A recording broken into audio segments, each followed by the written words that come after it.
साथ कर दिया। बची 3 बेटियां, तो एक बेटी स्वाहा उसका विवाह अग्नि के साथ कर दिया, स्वधा उसका विवाह पुत्रों के साथ कर दिया, तो 30 भगवान शंकर के साथ कर दिया। अब श्री सुखदेव जी ने जब सती जी की बात कही, राजा परीक्षित ने चरणों को पकड़ लिया, बाबा जरा सती माता के चरित्र को तो सुना दीजिए। मैंने सुना है कि सती माता ने अपने पति पर क्या था, अपने पति की बात नहीं मानी थी। तो जब सती जी ने राम कथा सुनने गए तो सती जी ने पति की बात नहीं मानी, तो फिर उन सती जी के साथ क्या हुआ, उस चरित्र को सुनाइए। अब सुखदेव जी महाराज माता सती के चरित्र को सुनाते हैं। बोलो सती मैया की हो। एक बार त्रेता जुग माही, एक बार त्रेता एक बार त्रेता युग माही, शंभु गयो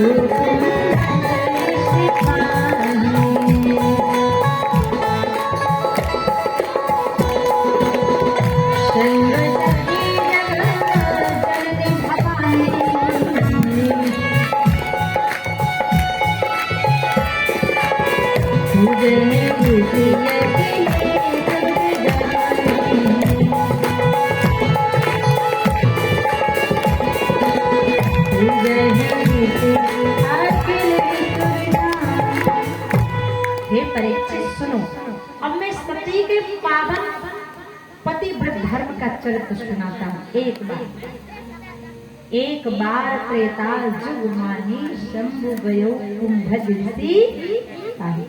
बोले एक बार भगवान भोलेनाथ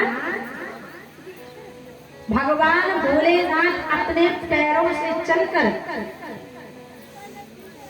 श्री राम की कथा को सुनने के लिए एक महात्मा जी के पास गए,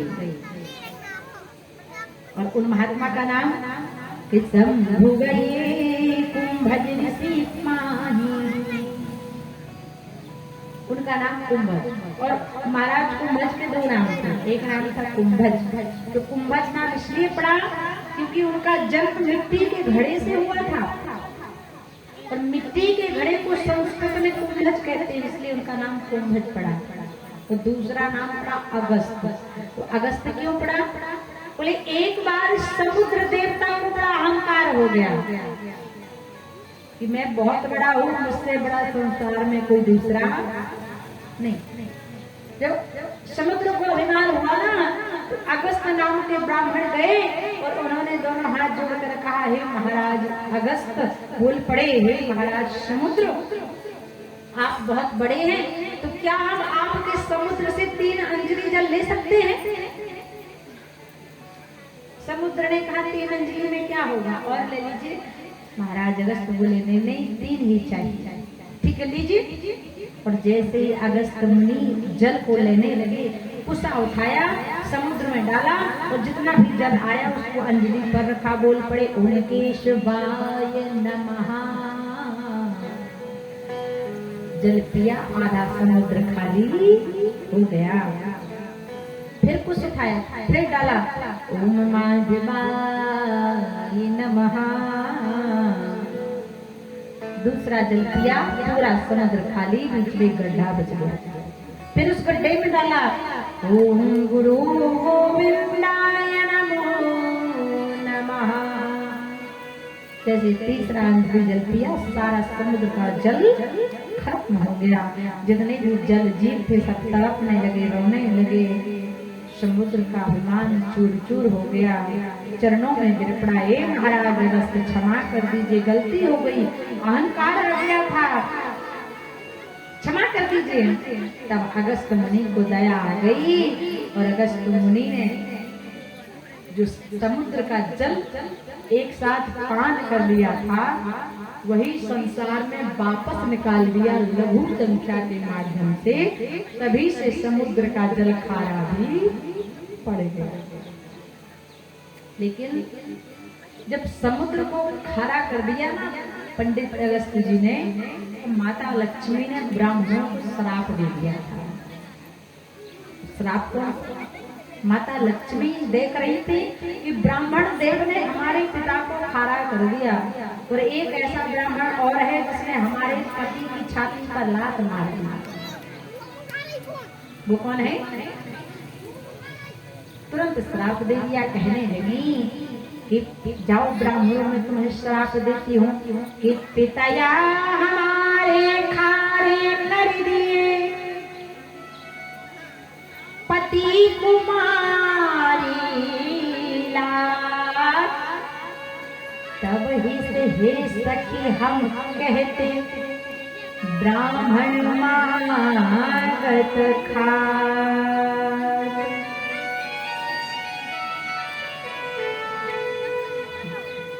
ब्राह्मणों को श्राप है माता लक्ष्मी का कि जाओ तुम हमेशा मांग कर ही खाओगे। आपने देखा होगा ना कि हमेशा मांगता कौन है? ब्राह्मण। पटेल को मांगते देखा है? अरे पटेल तो 4 लोगों को खिलाने वाला होता है। कुर्मी बड़ा किसान और बामन बड़ा आसक्ति, तो घर घर मांगे दान, बोलो जय श्री कृष्ण। क्योंकि लक्ष्मी जी ने ब्राह्मणों को कहा है जाओ भैया ब्राह्मणों, पिताजी को खड़ा कर दिया, हमारे पति जी के हृदय पर लात मार दी, तुम्हें बड़ा अभिमान है प्रभु जी, जाओ मांग कर ही खाओ। लेकिन लक्ष्मी जी को दया आ गई, अरे ब्राह्मण तो पृथ्वी का देवता है और भगवान को अगर प्रसन्न करना है तो 2 रास्ते हैं। जिस दिन भागवत जी का हवन होगा उस दिन जो भी डालेंगे स्वाहा तो भगवान होंगे प्रसन्न। भगवान को प्रसन्न करने के 2 रास्ते। अगर भगवान को प्रसन्न करना है तो पहले अग्नि में डालो स्वाहा तो भगवान प्रसन्न, और दूसरा किसी ब्राह्मण को अपने घर में बुलाकर भोजन कराओ और उसके हाथ पर दक्षिणा रख दो तो वो कहेगा हाँ हाँ, तो भी भगवान प्रसन्न। इसलिए दान मांगने का, दान लेने का अधिकारी केवल ब्राह्मण है और दूसरा कोई संसार में नहीं है। इसलिए दान ब्राह्मण को करना चाहिए क्योंकि ब्राह्मणों को श्राप है। लेकिन माता लक्ष्मी ने कहा ब्राह्मण तो पृथ्वी का देवता है, अगर ब्राह्मण को श्राप दे दिया तो फिर तेरी ही बरखी कराने वाला कोई। इसलिए जाओ ब्राह्मणों, मैं आशीर्वाद देती हूँ, जिस गांव में जाकर तुम मांगोगे वो जो तुम्हें दान दक्षिणा देकर प्रसन्न कर देगा, हे ब्राह्मणों, उसका सदा सदा के लिए कुल वंश के सहित कल्याण भी हो जाएगा। आज ऐसे संत के यहाँ भगवान कथा सुनने गए, शंभु गए, कुंभ ऋषि। अच्छा लेकिन ईमानदारी से बताओ, आप भी 2 दिन से लगातार कथा सुनने आ रहे हैं। भोलेनाथ भी अपनी पत्नी को लेकर कथा सुनने गए, तो भोलेनाथ जब राम कथा सुनने गए तो अकेले नहीं, पत्नी को लेकर गए। यहाँ पर कितने लोग हैं जो अपनी अपनी पत्नियों को लेकर आए, जरा बताइए यहाँ पे। क्योंकि जब कथा कहीं हो रही हो ना तो वहां पर अकेले नहीं जाना चाहिए। अन्य स्थानों पर मेला ठेला जाओ, अकेले चले जाओ, लेकिन धर्म जहाँ होता हो वहाँ पर आपको पाणी ग्रहण संस्कार आपने जिसके साथ किया है आपको उनके साथ जाना चाहिए। क्योंकि भगवान जब कथा सुनने गए तो पत्नी को लेकर गए। मनु महाराज जब तपस्या करने गए तो नारी समेत गगन बन कीन्हा 12 जब तपस्या करने गए तो मनु जी पत्नी को लेकर गए। तो आप भी कल से आना, क्योंकि यहाँ तो पार्वती जी तो बैठी है लेकिन भोलेनाथ का पता ही नहीं कहाँ चुनी। इसलिए अकेले नहीं, जब कथा जब तक चले पत्नी को साथ में, अगर विवाह हो गया है तो, अगर नहीं हुआ तो माता पिता को, पड़ोसियों को, संगी साथियों को लेकर जाओ, अकेले कतई नहीं जाना चाहिए। भगवान किसके साथ गए? संग सती जग जननी भवानी पूजहि ऋषि अखिलेश्वर जानी राम कथा मंदिर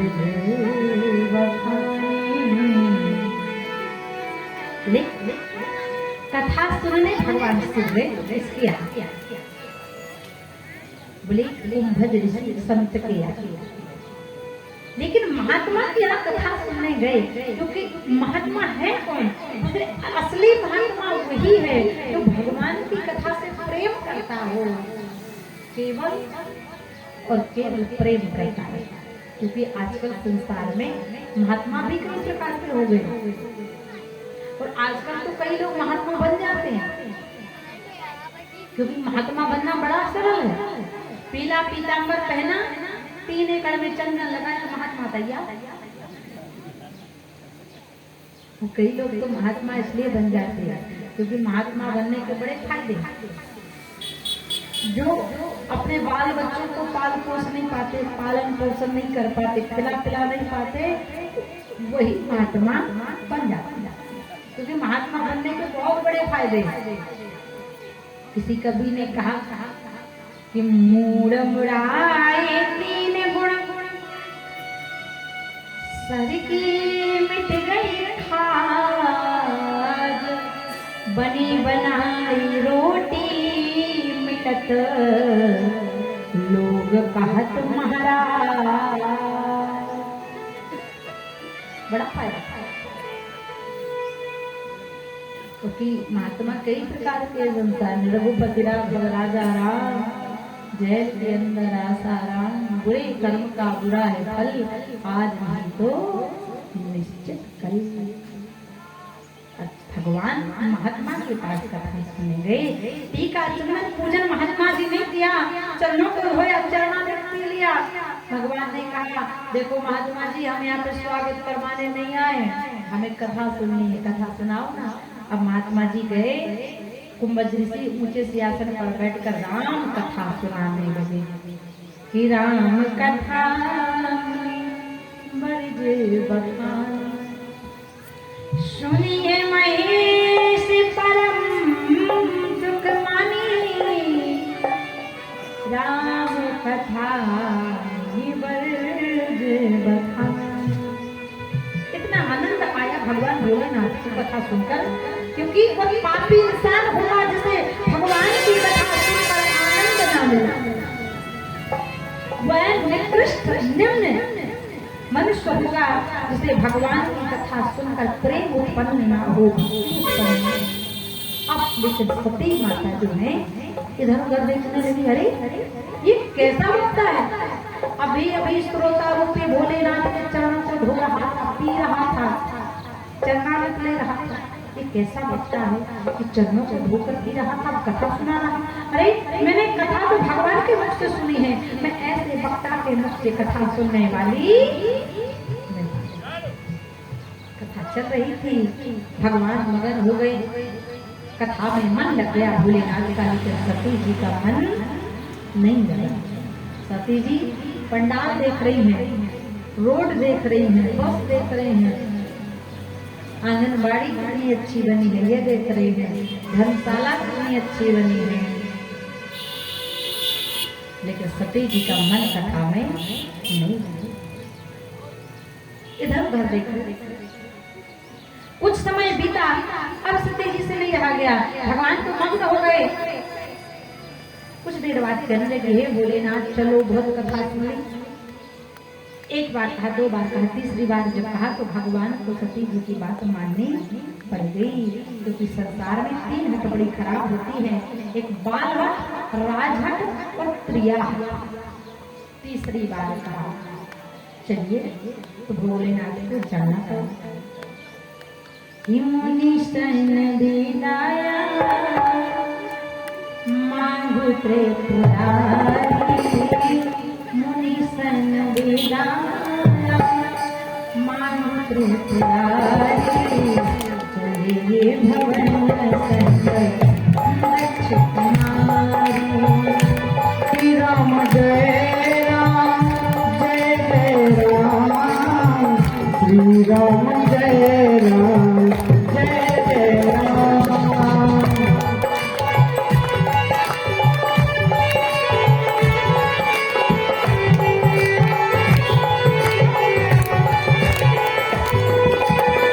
मुनि सन दीदाया मांगु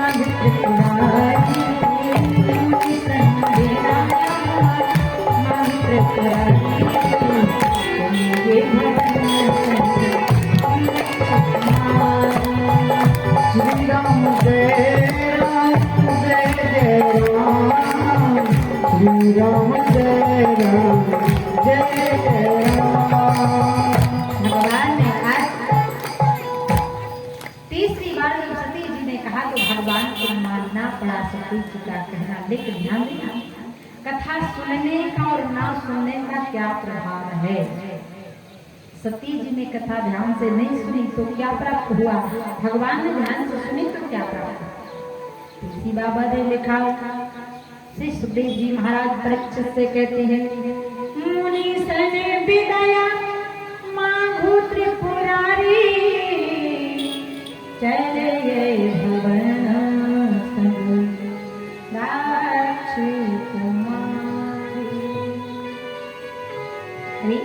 सती जी ने कथा ध्यान से नहीं सुनी तो सती जी के नाम से डिमोशन कर दिया, और बाबा भोले ने कथा ध्यान से सुनी तो उनके नाम में प्रमोशन कर दिया। पहले लिखा था, अरे कथा सुनाने के लिए जगत की जननी जगत जननी माता सती जा रही है, लेकिन जब कथा ध्यान से नहीं सुनी तो लिख दिया, अरे ये तो अभिमानी दक्ष की पुत्री दक्ष कुमारी चली जाए। भोलेनाथ चले लेकर सती माता सोचने लगे कि मेरी पत्नी ने मुझे कथा नहीं सुनने दी, मैं क्या करूं। उसी समय भगवान राम ने एक लीला का अनुकरण कर दिया। लीला को ललिता 409 लीला सुंदर ऐसी लीला रची कि स्त्री के वियोग में, पत्नी के वियोग में भगवान श्री राम करुण क्रंदन पुकार कर रहे, हे खगमृग हे मधुकर श्रेणी और तुम देखी सीता मृग।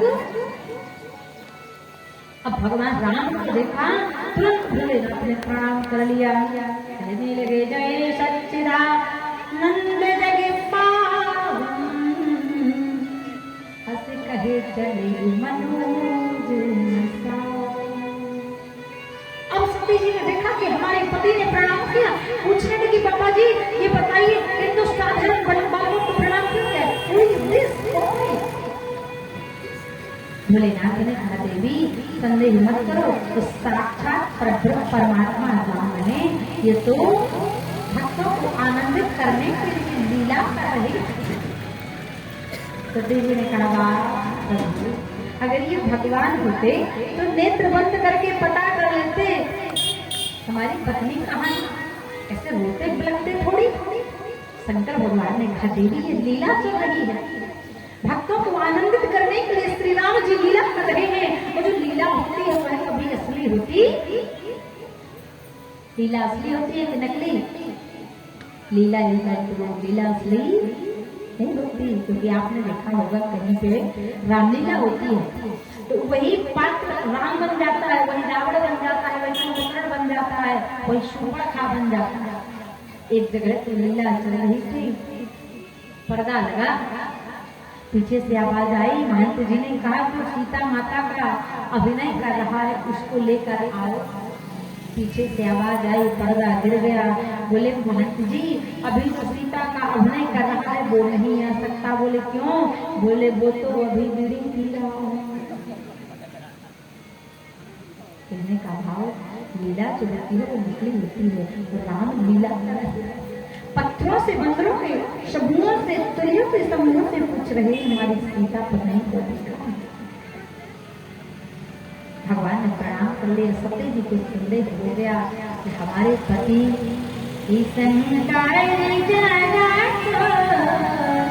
बंद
हमारे पति जगत का जगत आधार पालक परमेश्वर, उन्होंने जो साधारण बालकों को प्रणाम किया, मैं नहीं मानती कि वो भगवान है।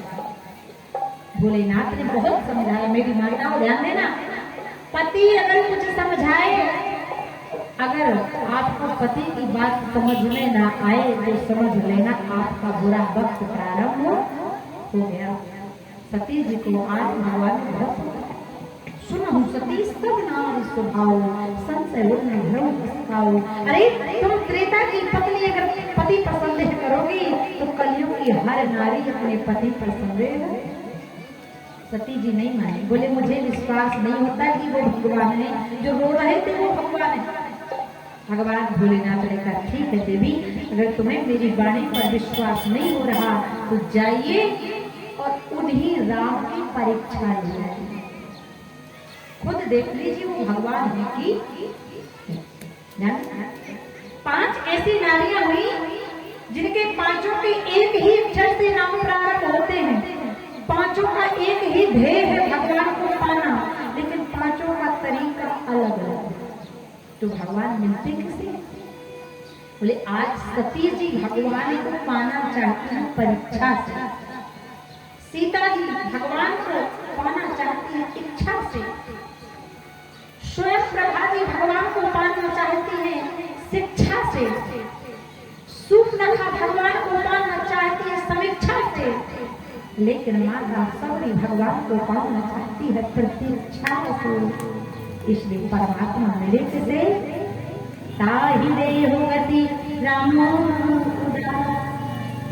सौरी किया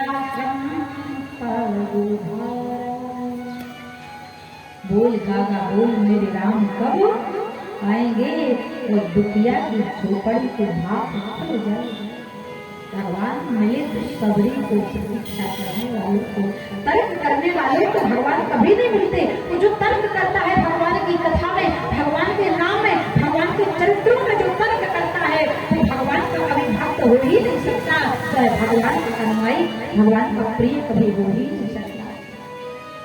जो भगवान की कथा को प्रेम से सौहार्द से श्रवण करता है वही भगवान का असली भक्त है। तर्क करने वाला भगवान का भक्त कभी नहीं होता। आज भगवान ने कहा देवी अगर आपको मेरी वाणी पर संदेह है तो जाइए, जो राम हमने प्रणाम किया राम को उन्हीं की परीक्षा लिया। अब सती जी तैयार, राम जी की परीक्षा लेना। परीक्षा कैसे ले? जल्दी जो तुम्हारे मन अति संदेह हो परीक्षा ले हो जाइए, परीक्षा लेकर आए। अब माता सती तैयार में राम जी की परीक्षा लूंगी, वो भगवान है कि नहीं। सोचने लगे मैंने कह तो दिया कि मैं परीक्षा लूंगी, लेकिन लूंगी कैसे, क्या करूंगी कि पता चल जाए वो भगवान है कि। अब विचार करने का कि पुनि पुनि हृदय विचार कर धर सीता करि रूप, पुनि पुनि हृदय विचार कर धर सीता करि रूप। सोचने लगी एक काम करते हो, जिन स्त्री के वियोग में राजकुमार उन्हीं कुमार रो रहे हैं, उन्हीं की स्त्री का रूप बना देते हैं, पता चल जाएगा कौन है। अब तुरंत सीता माता का रूप बना ले। ध्यान देना, सीता जी का रूप तो बना लिया, लेकिन सीता जी का चरित्र नहीं बना पाई सती जी। सीता जी का चरित्र क्या है? सती जी आज सीता का रूप बनाकर और राम जी के आगे आगे दौड़ लगा देती है। लक्ष्मण जी ने कहा भैया देखो माता जी भाभी माँ। राम जी ने कहा नहीं लक्ष्मण जी भाभी नहीं है, वो भाभी के वेश में माया की सती है। क्यों? क्योंकि सीता जी का रूप तो बना लिया। सज्जनों, जीवन में रूप बनाना बड़ा सरल। 1 kilo powder, 2 kilo fair and lovely, 3 kilo Lal lipstick लगाई, बदल गया। लेकिन चरित्र न किसी साबुन से बनता है, न किसी शैम्पू से बनता है, न किसी फेसियल से बनता है। चरित्र बनता है तो केवल और केवल भगवान की कथा को सुनने से और कहीं बनने वाला। सती जी ने रूप तो बना लिया लेकिन चरित्र नहीं बना पाया। सीता जी का चरित्र क्या है? बोले सीता जी राम जी के सदैव पीछे चलती हैं। वो सती जी या सीता के स्वरूप में राम जी के आगे चलने लगी। बोले हम नकल कितने भी कर लें लेकिन नकल कभी अकल की बराबरी नहीं करती। बोले सीता ने अब राम जी ने मार्ग बदल दिया। जा रहे थे पथरिया, जाने लगी सागर। सती जी सोचने लगी राजकुमार बड़े दुखी हैं, जाना था कहीं और, जाने लगे कहीं और, उसी मार्ग में जाना गई। भगवान समझ गए कि सती जी का रोग बढ़ गया है, अब उस रोग को दूर करना चाहिए। अब भगवान गए, देखो प्रभु की मर्यादा। अब भगवान जाते हैं, सिर को झुकाते हैं, कमर को झुकाते हैं, दोनों हाथ को जोड़ते हैं और कहते हैं माँ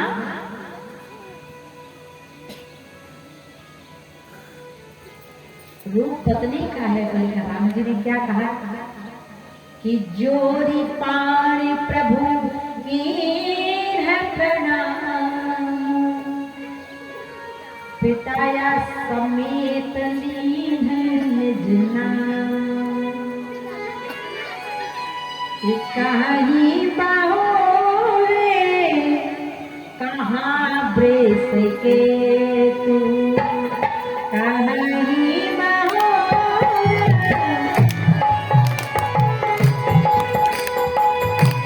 जय जय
राम पहुंच गए, दोनों हाथों को जोड़ा, कहा ए मां सती मेरे प्रभु आराध्य भोलेनाथ कहाँ? ये बल तो संशय है, इस संशय रूपी वन में विश्वास के धाम भोलेनाथ को आप कहाँ छोड़कर अकेली भ्रमण कर रही हैं? कहा ही बहोरी कहाँ बस के तू, विपिन अकेली फिरही कहीं है तो। माँ शब्द सुना, सती माता के पैरों तले जमीन खिसक गई। अरे मेरे पति ने कहा था तो भगवान ने मेरे पति का कहना नहीं माना, अब लगता है मेरा बुरा समय प्रारंभ हो गया। भगवान ने इतना समझाया, मैं बात नहीं समझी, अब क्या करूं? इतना कहकर माता सती रोक लगा देती हैं। आगे पीछे दाएं बाएं ऊपर नीचे जहां पर भी देखती हैं माता सती को भगवान का दिव्य स्वरूप दिखाई पड़ता है। नेत्र बंद किए, बाबा भोलेनाथ के पास जाकर बैठ गई। भोलेनाथ ने देखा सती आई, पूछ देखो सती हम तुम परीक्षा लेने गए थे, अब जो भी कहना सब सच कहना।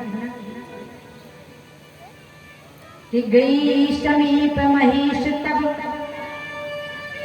गई समीप महेश तब हंस पूछी कुशला, लीन परीक्षा कवन विधि सत्य सब बात। दीदी तुम मेरे आराध्य प्रभु की परीक्षा लेने गई थी, बताइए क्या हुआ? राम जी पास हो गई कि फेल हो गए? सती माता के पैरों तले जमीन खिसकी, सोचने लगी अब मैं कहूँ क्या, सच कहूँ कि झूठ कहूँ? अगर सच कहती हूँ तो भगवान को भी नष्ट हो जाना है। एक काम करती हूँ, अभी थोड़ा झूठ बोल देती हूँ, जब माहौल ठंडा हो जाएगा तो सच बता दूंगा। अभी तत्काल में नहीं बताती हूँ, जब बाबा भोलेनाथ प्रसन्न होंगे तब बता दूंगा। आज सती जी ने झूठ बोल दिया। अब माताएं सोच रही होगी कि जब सती जी ने झूठ बोल दिया तो हमें तो झूठ बोलने की छूट ही छूट है। नहीं, सती जी ने एक झूठ बोला तो परिणाम क्या हुआ मेरी माताओं? भगवान से बोली, हे भोलेनाथ मैंने कोई परीक्षा नहीं दी, आपने दूर से प्रणाम किया था, राम जी को मैं पास से कराई, मैंने कुछ नहीं किया। कछु न परीक्षा ली है गुसाई, की है प्रणाम तुम्हारे होना। बस आपने प्रणाम दिल से किया, मैं पास से कराई। भगवान समझ गए ये तो दक्ष की बेटी है। दक्ष का मतलब है जब तक हर कार्य अपनी बुद्धि से सिद्ध ना कर ले तब तक मानने वाला। ये जो दक्ष की बेटी है, तुरंत भगवान ने नेत्र बंद किए, ध्यान लगाया। तब शंकर देखियो धरि ध्याना, सती जो कीन्ह चरित्र विधीना। अरे भगवान ने नेत्रों को बंद करके देख लिया कि मेरी पत्नी ने मेरी माँ का रूप बनाया और मेरे आराध्य की परीक्षा ली, और तत्काल मन ही मन सती जैसी नारी का त्याग भगवान भोलेनाथ ने कर दिया। मन ही मन त्याग कर दिया। सती जी से नहीं कहा, मन ही मन त्याग कर दिया कि यही तान सती बैठ वही नहीं, शिव संकल्प कीन मन। अब इस जिंदगी में सती के शरीर से कभी भेंट होने वाली, एक झूठ बोलने पर सती का परित्याग हो गया। मेरी माताओं, जीवन में इतना याद रखना कि कभी पति से झूठ मत बोलना। अच्छा ईमानदारी से रखो। कितनी माताएं हैं जो रोज अपने अपने पतियों के पांव दबाती हैं? बताओ जरा हाथ उठाओ।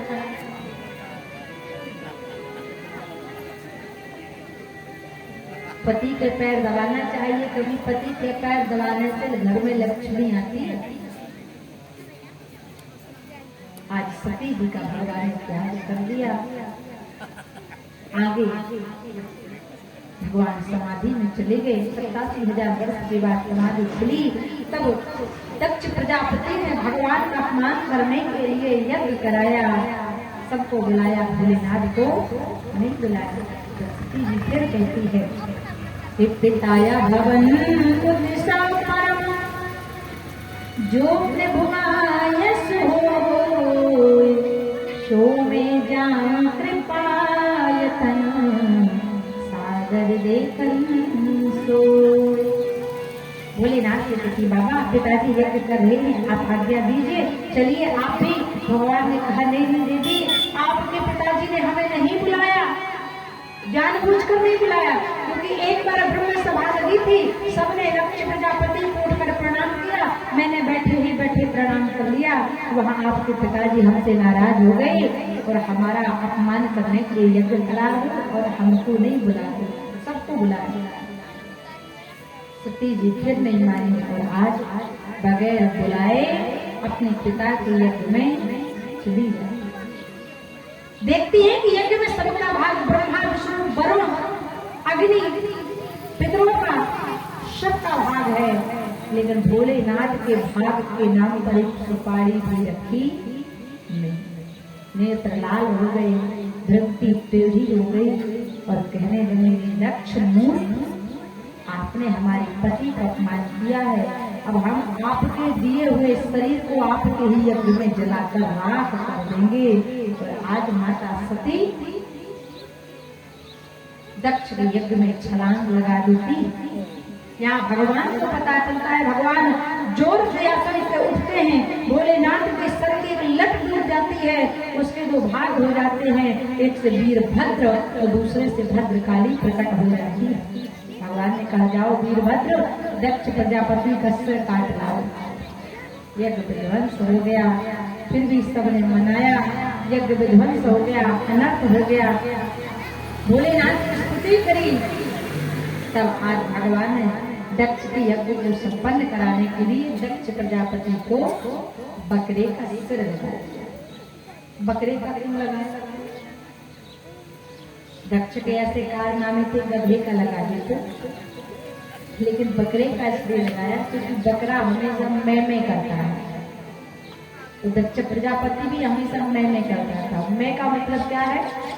अहंकार। ये मैंने किया, वो मैंने किया, ये मैंने, ये मैंने, ये मैं। जहाँ मैं होगा वहां पर एक दिन गला कटा जाएगा। लोग जहाँ पर अहम पड़ा, मैं अहंकार का प्रतीक है, तो जहाँ मैं शब्द है वहां उसका पतन होना निश्चय है। इसलिए उसको बकरे का सिर लगाया। यज्ञ संपन्न हुआ। माता सती के शरीर को भगवान ने उठाया और उठाकर गोद में लिया। अट्टहास करने लगे, रुद्राष्ट करने लगे। भगवान विष्णु ने देखा कि सती के शरीर से इतना प्रेम है भगवान को छोड़ने वाले नहीं। तो भगवान ने अपना सुदर्शन चक्र चलाया और सती के 52 टुकड़े कर दिए। तो जहाँ जहाँ माता सती के अंग गिरते हैं वहाँ पर 52 शक्ति पीठ बन जाते हैं। बोले शक्ति पीठ भगवान की जय हो। एक शक्ति पीठ मैहर माता शारदा देवी का है। वहाँ पर जाने से नाना प्रकार के रोग भय दुख दूर होते हैं। इसलिए तो भक्त कहते हैं कि मेरी सुनियो रज देवी शारदा हो मां, सुनियो रज देवी शारदा हो मां। शारदा माता शक्ति पीठ के लिए भाव के साथ